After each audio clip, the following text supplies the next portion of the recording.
guys, in front of me is TCL 605 and let me show you how to remove fingerprint.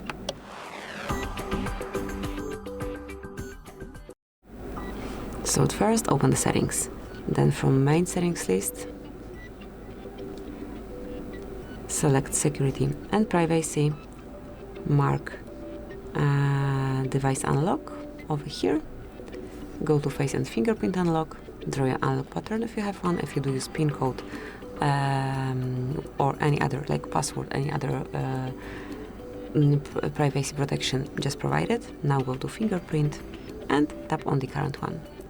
Now select remove fingerprint, confirm by tapping on remove, and that's it. It's no longer connected with your device. Thank you for watching.